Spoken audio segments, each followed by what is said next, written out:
Приветствую всех на моем канале Петельки из Амстердама. Все о вязании для начинающих и опытных рукодельниц. Сегодня мы будем разбирать с вами вот этот узор. Значит, его я взяла опять-таки на сайте Брунелло Кучинелли. Но я не хочу вам сказать, что Брунелло Кучинелли сочинил этот узор, чтобы мне опять не высказывали претензий. Я хочу только сказать то, что в этом сезоне Брунелло Кучинелли использует вот этот узор на своих моделях.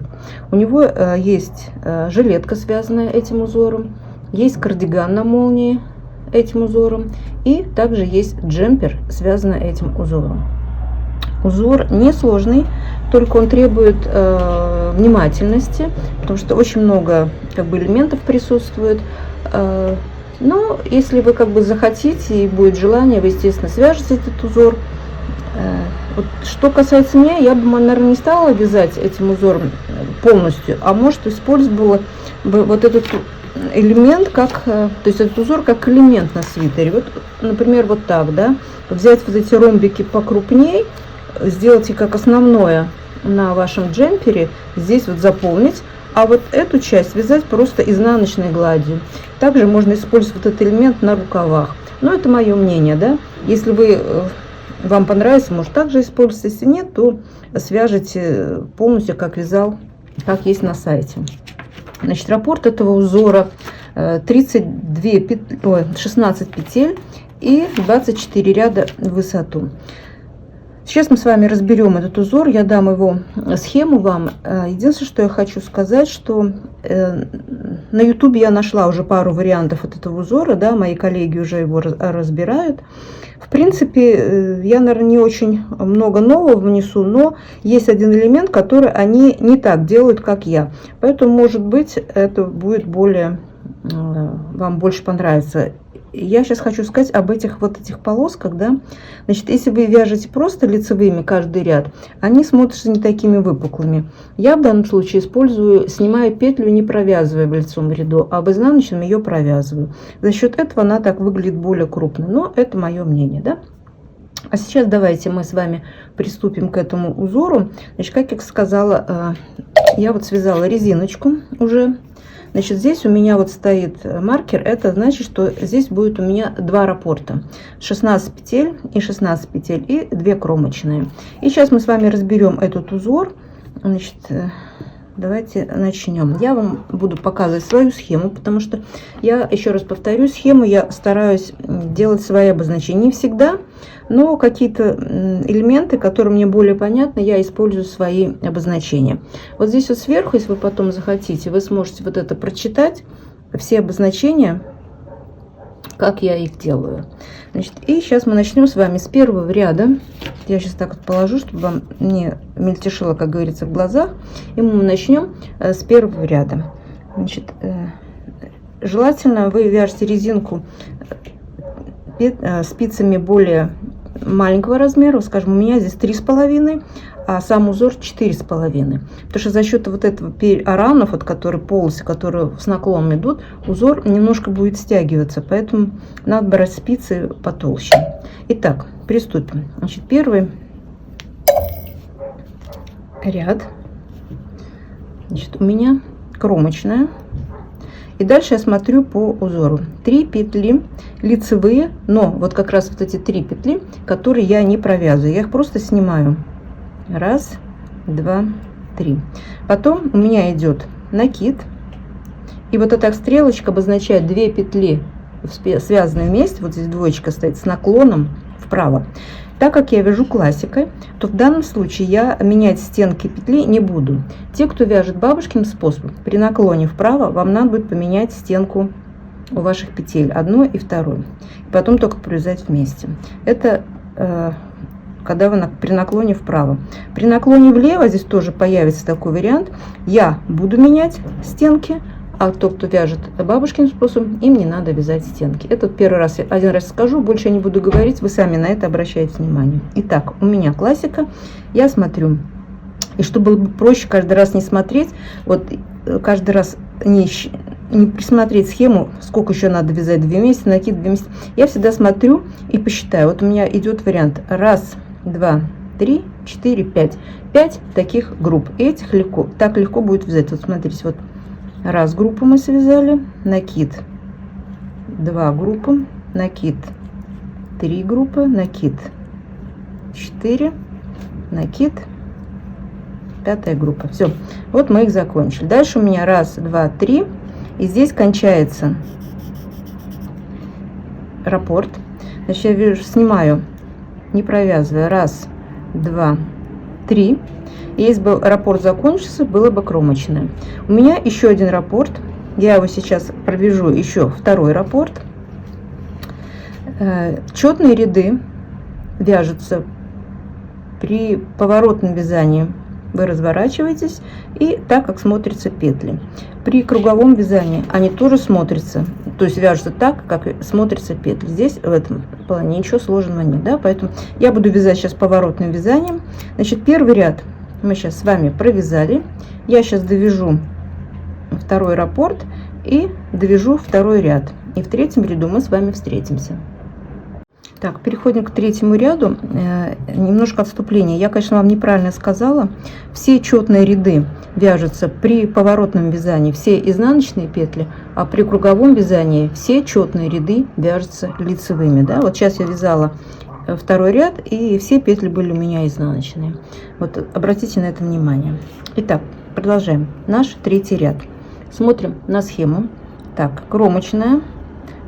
Потом у меня идет, видите, 4 петли, 1, 2, 3, 4, идут с наклоном влево.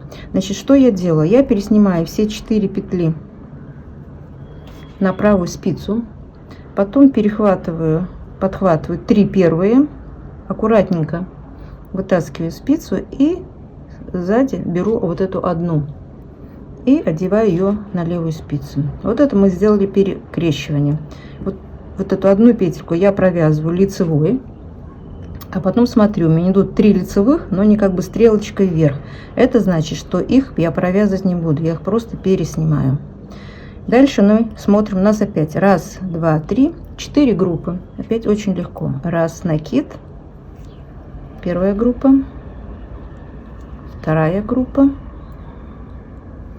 третья группа.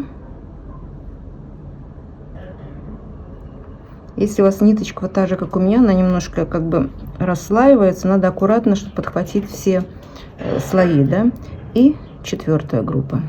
Вот мы провязали 4 группы. Дальше у нас по рисунку опять идут 4 петли, 3 и 1 с наклоном вправо.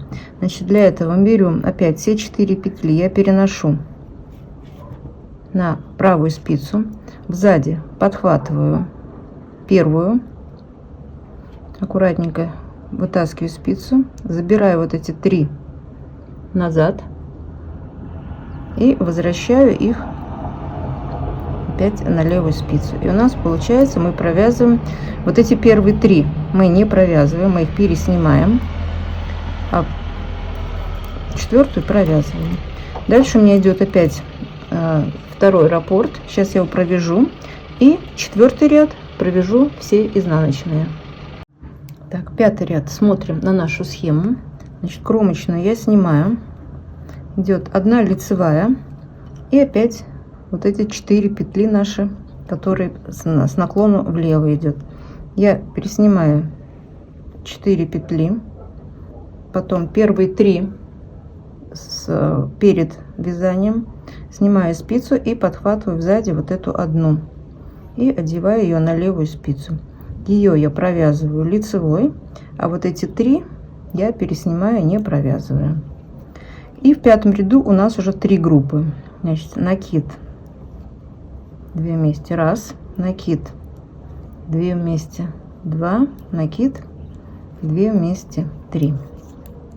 Dальше смотрим, опять у нас тут 4 петли с наклоном вправо. Опять я их переснимаю, 1, 2, 3, 4. Сзади захожу, переснимаю первую, захватываю ее, потом аккуратненько вытаскиваю спицу и подхватываю вот эти 3. Так как я их провязывать не должна, я их не буду сейчас одевать на спицу назад, а провяжу вот эту и 2 лицевых. Дальше у меня идет опять второй раппорт. Сейчас я его провяжу, второй раппорт, и 6-й ряд все изнаночные. 7-й ряд. Вот посмотрите, 7-й ряд, вот это уже вот в этом месте у нас появляется опять вот новый уже четырехугольничек, так они все подряд идут, да, вот здесь ромбик. Мы сейчас вяжем вот сейчас вот эти ромбик и вот этот ромбик. И когда вот эти линии у нас расходятся, здесь внутри появляется тоже уже переплетение петель, да, вот, чтобы вы понимали. Причем здесь они идут, как мы говорили, мы делаем с наклоном влево, а здесь мы будем делать с наклоном вправо. И здесь будем менять стенки. Значит, смотрите. 7-й ряд. 7-й ряд. Значит, так, вяжем кромочная. И здесь у нас появляется, вот как я сказала, уже этот новый ромбик. И здесь мы будем делать 2 вместе с наклоном влево и накид. Значит, чтобы делать с наклоном влево, как я сказала, классикой, я меняю стенки, одеваю назад петельки и провязываю 2 вместе и делаю накид. Вот эту часть мы связали. Дальше у нас опять идут 4 петли с наклоном влево. Я их переснимаю 4 петли на правую спицу, подхватываю впереди, перед работой 3, аккуратненько снимаю и сзади подхватываю вот эту одну и возвращаю ее на левую спицу, провязываю лицевой. Вот эти 3 потом я переснимаю, не провязываю. И дальше мы смотрим, у нас теперь только 2 группы. Накид 1, накид 2. Опять у нас 4 петли, мы их переснимаем на правую спицу. И сейчас мы должны сзади вязания подхватить первую, потом аккуратненько вытащить спицу и первые 3 петли вернуть на левую спицу. Все. Так, теперь мы эти 3 мы не провязываем, я сказала, я их просто переснимаю, провязываю 4-ю. И здесь у нас появляется уже, видите, в начале опять наклоном влево. Значит, у нас 2 петли, я меняю стеночку, провязываю и делаю накид. И теперь у меня получается опять второй раппорт, то же самое. Я меняю стенки вместе и накид. Это вот где на соединении раппортов. Я специально начала 2 раппорта, чтобы вам было понятно. Сейчас я довяжу второй раппорт и 8-й ряд изнаночными. Так, 9-й ряд. Смотрим. Значит, у нас кромочная, лицевая. И дальше у нас идет 2 вместе с наклоном влево. Мы должны поменять стенку. Мы меняем стенку. 1. Провязываем 2 вместе и делаем накид. Потом у нас идет наша вот эта косичка, которая с наклоном влево. Опять мы переснимаем все 4 петли на правую спицу. Потом я беру 3 первые и сзади вот эту одну петельку возвращаю ее на левую спицу и провязываю лицевой. Эти потом 3 я переснимаю, не провязывая. И мы смотрим, у нас здесь сейчас только одна пара. Накид, 2 вместе. Опять 4 петли. Мы их переснимаем на правую спицу. Сзади вязания подхватываем первую. Аккуратненько вытаскиваем спицу. Возвращаем вот эти 3 петли на левую спицу. Ну, вы поймете, я их не возвращаю, потому что я их сейчас не провязываю. Ну, как бы, чтобы было более понятно. Сейчас я их переснимаю, так они мне не провязываются. И 4-ю провязываю лицевую. Дальше мы смотрим. У нас появляется 3 пары. Вот они на стыке раппортов. Значит, первая пара. Меняю стенку. Провязываю лицевой, накид. Вторая пара у меня получается на стыке. Провязываю 2 вместе и возвращаю марки назад и делаю накид. И третья пара, 2 вместе и накид. И дальше я заканчиваю второй раппорт И 10 ряд все изнаночными. Так, 11 ряд кромочная. Дальше у нас 2 пары. Значит, меняю стенку. 1, 2, возвращаю назад, провязываю лицевой, накид. 1, меняю стенку, провязываю лицевой, накид. 2. Дальше у нас 4 петли. Снимаю их на правую спицу, потом 3 первые перед вязанием перевяжу и сзади подхватываю вот эту одну петельку и возвращаю ее на левую спицу, провязываю лицевой. Эти 3 переснимаю, так как я их не провязываю, и смотрим, что у нас осталось.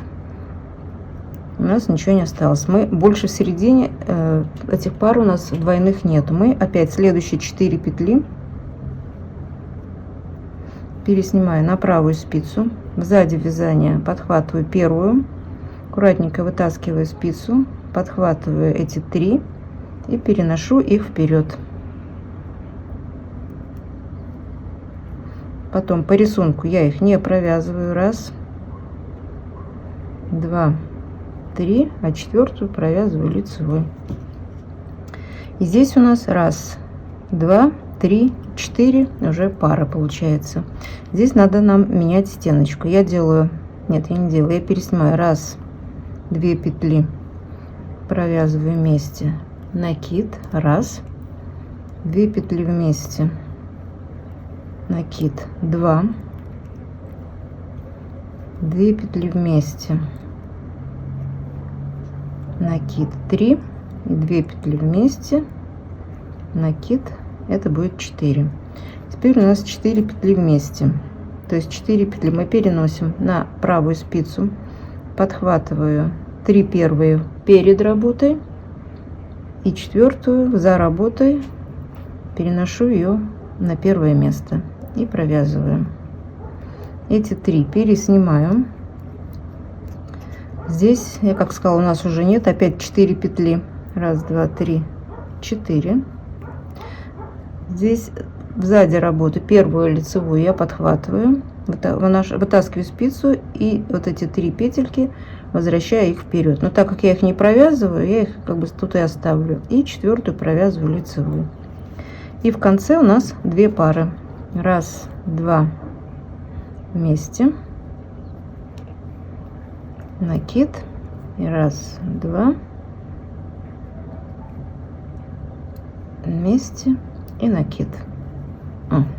Я увлеклась, провязала 2 раппорта сразу. Ну, все понятно. Теперь мы вяжем 12 ряд, все петли изнаночными.